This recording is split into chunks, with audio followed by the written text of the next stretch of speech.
Silahlardan istifadə edə bilirsən?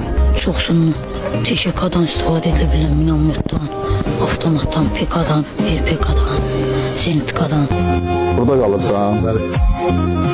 Bu gün evdəsən deyəsən? Yox, elə çıxırdım evdən getmək istəyirdim, çayı gözlədim. Mən Gəl, xoş gəlsin. xoşun olsun. Və yaxşı səhər-səhər. Hara gedirdin? Şimdi, O işe- taksi parka gedirdin, o Bəli, keçən bəli. dəfə çək eləmişdin. Hələ eli qorxdu mən. Bu düş qabağa bizə göstər. Keç. Harada qalırsan? Gəl, xoş gəlsin.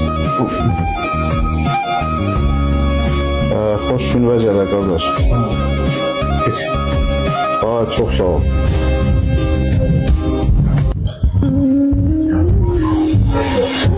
Biraz sağ qoymuşdum, qaynabağa ki, faydasın.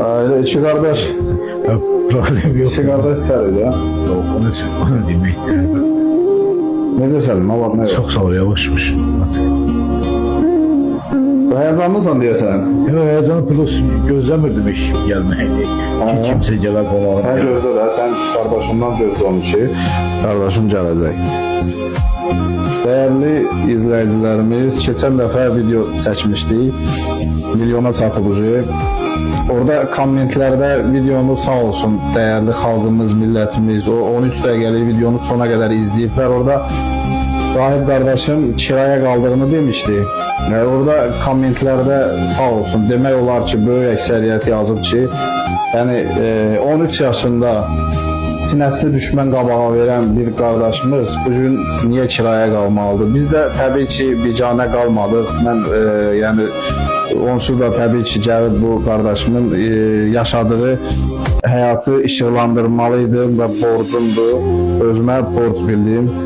Gəlmişəm bu gün qardaşımın qonağıyam. Görək necə yaşayır, vəziyyəti nətərdir, dolanışığı nətərdir. Onu çəkib sizə göstərəcəm.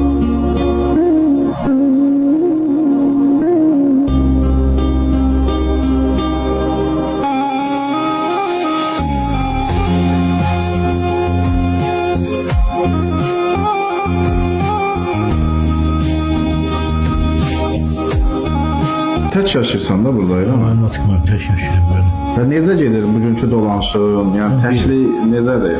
Əhli pisliyi belə də yaşayırıq da. Bu videoda, ilk paylaşılan videoda orada mən müxbirin müsahibəsini eşitdim ki, yəni dedi ki, gələcəkdə nə olmaq istəyirsiniz o uşaq vaxtıda. Orada deyirsən ki, gələcəkdə hərbiçi olmaq istəyirəm.